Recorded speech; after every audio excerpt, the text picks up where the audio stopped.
ښار پاکوالی او منظم ساتل د ښاروالۍ مسؤلیت دی او د مزار ښاروالۍ په دې برخه کې خپل مسؤلیت تر ډیره ادا کړی. خو د ښار د پاکوالي په برخه کې یو شمېر نور لاسونه هم شته چې د مزار شریف ښار په پاکوالي کې برخه لري. دا چې دا لاسونه د چا دي موږ یې در پېژنو. له موږ سره پاتې شئ. دا د مزار شریف ښار دی. زه د ښار په 4 برخو وګرځېدم خو داسې ځای مې پیدا نه کړ چې ښځلې دې په سړکونو پرتې وي. خو یو شمېر ځوانان مې تر سترګو شول چې بوجۍ په لاس او د ښار په بېلابېلو برخو ګرځي. بوتلونه، کاغذونه، پلاستیکونه او ځینې نور توکي چې د ګټې اخیستنې وړ وي راټولوي. غوث الدین یو له همدغه ځوانانو دی چې د ښار په بېلابېلو واټونو ګرځي او ښځلې راټولوي. دی چې نه غواړي مخ یې د کامرې مخې ته ښکاره شي وایي له همدې لارې یوه مړۍ ډوډۍ پیدا کوي. بوتلونه، کاغذونه، پلاستیکونه او داسې نور توکي ټولوي او بیا یې په فابریکو والا باندې پلوري. هر چې زه راووتلم ښه پلاستیک، بوتل، کارتن، کوم شی چې وواچي دوی غورځوي هغه موږ راټولوړو بیا یې وړو هلته ګدام والا به یې خرڅوي هغه بیا شرکت ته وړي باره هر شی جلا جلا به باره غورځوي یا کارخانې ته ویلي کوي هر شی ځینې برته دغه شیان ځینې راوځي نو بیا هغه یې خپل غریبي ورکوي. مازدیګر کې چې ته کله کور ته ځې 100 روپۍ ګټې ښه دی دغه 2500 200 300 دغه برابري ده نو ووت. هغه خلک چې مثلا انرژي وڅکي یا اوبه وڅکي یا دا نور کاغذونه پلاستیک بې ځایه غورځوي هغوی نه غوښتنه څه ده؟ هغوی نه مې غوښتنه دا ده چې سم ځای کې یو شی ورته ویږدي چې موږ ورڅه هغه راټول کړو.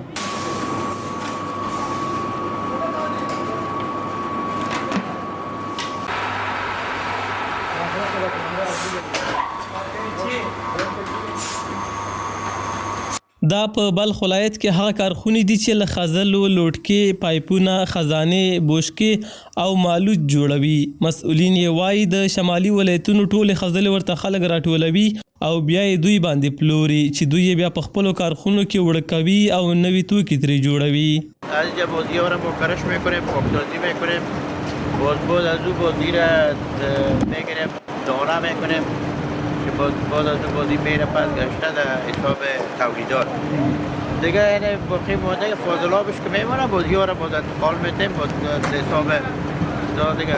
مثلا پس بوشکه تولید میشه، آفتابه تولید میشه دیگه. پایپایی که زیر که زمین دور میشه اینمی چیزا تولید میشه.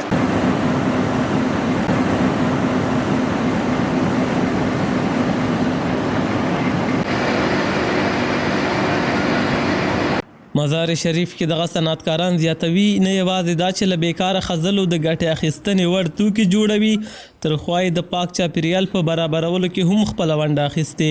محمد یوسف غفوري چې د $1 ملیون په ارزښت یې کارخونه جوړه کړې او د اوبو له بوتلونو مصنوعي مالوچ جوړوي وایي په ورځني ډول 12 ټنه تولید لري او لسګونه ځوانان یې په کار بوخت کړي دي.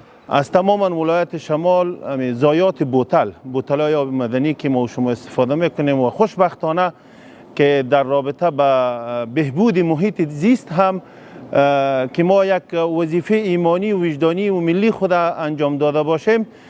شما خودتان میدانید که در جریان هستین دنیا امروز از کثافات پلاستیک به داد آمده. یعنی تمام اکثریت امراض امروز از زباله های پلاستیک به وجود میاد که الحمدلله ما توانستیم که یک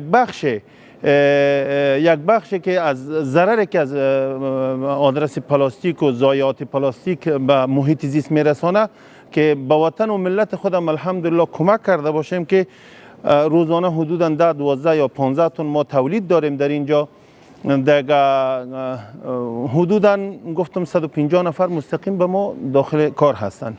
بلخوا د بلخ د صنایع او معدن خونې رئیس امام الدین صنایع زاده وایي بلخ ولایت کې دا مهال له 10 تر 15 داسې فابریکې فعالیت کوي چې له کاغذونو، پلاستیکونو او بوتلونو بیلابیل توکي جوړوي. در بخش پلاستیک، در بخش کارتن تخمینا 30 فابریکه داشته باشیم که هم پلاستیک جمع آوری میکنه هم کاغذهای زباله‌دانه که جمع میشه که از او بعداً کاغذ کارتن جور میشه و از یک تعدادش کاغذ سفیدش کاغذ تشناب جور میشه که در این تخمین 35 فابریکه ما فعلا در این بخش فعالیت داریم و انشالله از اون نگاهی که مواد خام تهیه میکنه بعضی پلاستیک از پلاستیک بازیافت پلاستیک تهیه میشه او در فابریکای پلاستیک سازی ما که بوت است پیپ آب است بشکه است در این باز استفاده میشه. ورته مهال د بلخ مرستیال والي الحاج نورالهدي ابو ادریس چې له همدې فابریکو یې لیدنه کوله وویل اوس یې وخت دی چې باید هیواد ته لومړني توکي همدلته تولید شي او د بازار اړتیا پوره کړي. نوموړی زیاتوي صنعتکاران د خپلې چارې روانې وساتي. که ستونزې ولري د ولایت مقام دروازه یې په وړاندې خلاصه ده، کولی شي خپلې ستونزې له دوی سره شریکې کړي. همین فابریکای حمایه شود و کار بیاندازه مردم یعنی میده در خودکفایی بیاید و چیزی که ضرورت مردم است ضرورت ما افغانستان مردم افغانستان است از اینجا برآورد شود و از اینجا نیازمندی مردم که است اینجا پورا شود. از خاطر ما نزدیک میبینیم و دیدار میکنیم با تجاره خود با صنعتکارای خود. ما هر وقت گفتیم بازم میگیم که بیاین اینجا سرمایه گذاری بکنه.